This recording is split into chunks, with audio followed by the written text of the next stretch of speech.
નમસ્તે બાલ દોસ્તો, આજે આપણે ગણિતમાં સરવાળાની મૂળભૂત ક્રિયા વિશે શીખીશું.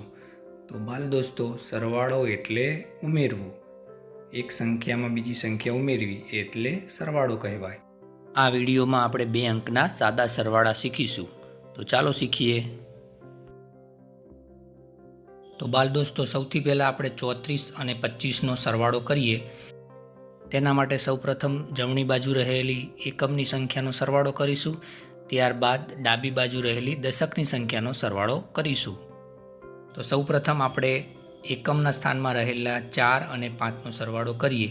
તેના માટે સૌપ્રથમ આપણે 4 લાઈન દોરીશું, ત્યારબાદ 5 લાઈન દોરીશું અને બંનેને એકસાથે ગણીશું. તો ચાલો સૌથી પહેલાં આપણે 4 લાઈન દોરીએ. 1, 2, 3, 4. હવે 5 લાઈન દોરીશું. 1, 2, 3, 4, 5. હવે 4 અને 5 બંને લાઈનને એકસાથે ગણીએ. 1, 2, 3, 4, 5, 6, 7, 8, 9. એટલે કે બાળ દોસ્તો 4 + 5 = 9. હવે દશકના સ્થાનમાં રહેલી 3 અને 2નો સરવાળો કરીએ. તો તેના માટે આપણે સૌપ્રથમ 3 લાઈન દોરીશું. 1, 2, 3. ત્યારબાદ 2 લાઈન દોરીશું. 1 અને 2. હવે બંનેને એકસાથે ગણીએ. તો 1, 2, 3, 4, 5. એટલે કે 3 + 2 = 5. આમ 34 + 25 = 59 થાય. ચાલો હવે આપણે બીજું ઉદાહરણ જોઈએ. હવે આપણે 45 અને 13નો સરવાળો કરીએ. તો સૌપ્રથમ આપણે જમણી બાજુથી એકમના સ્થાનમાં રહેલ 5 અને 3નો સરવાળો કરીએ. જેના માટે આપણે સૌપ્રથમ 5 લાઈન દોરીશું. 1, 2, 3, 4, 5.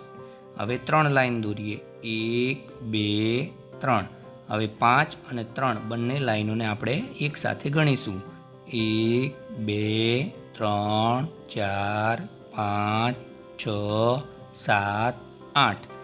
આમ બાલમિત્રો 5 + 3 = 8. હવે ડાબી બાજુથી દશકના સ્થાનમાં રહેલ 4 + 1 કરીશું. તેના માટે આપણે સૌથી પહેલાં 4 લાઈન દોરીશું. 1, 2, 3, 4. અને નીચેની બાજુ 1 છે માટે 1 લાઈન દોરીશું. હવે 4 અને 1 કેટલા થશે? 5. આમ 45 + 13 = 58. ચાલો આપણે હજુ એક વધુ ઉદાહરણ જોઈએ. હવે આપણે 73 અને 26નો સરવાળો કરીએ. જેમાં જમણી બાજુ એકમના સ્થાનમાં રહેલ 3 અને 6નો સરવાળો કરીએ. જેમાં સૌથી પહેલાં આપણે 3 લાઈન દોરીશું. 1, 2, 3. ત્યારબાદ હવે 6 લાઈન દોરીશું. 1, 2, 3, 4, 5, 6. હવે બંનેને એકસાથે ગણીએ. 1, 2, 3, 4, 5, 6, 7, 8, 9. એટલે કે 3 + 6 = 9.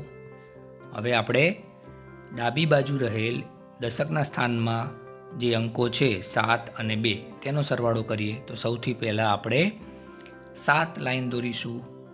1, 2, 3, 4, 5, 6, 7. હવે 2 લાઈન દોરીએ. 1 અને 2. હવે બંનેને એકસાથે ગણીએ. તો 1, 2, 3, 4, 5, 6, 7, 8, 9. એટલે કે 7 + 2 = 9. આમ 73 + 26 = 99 થાય.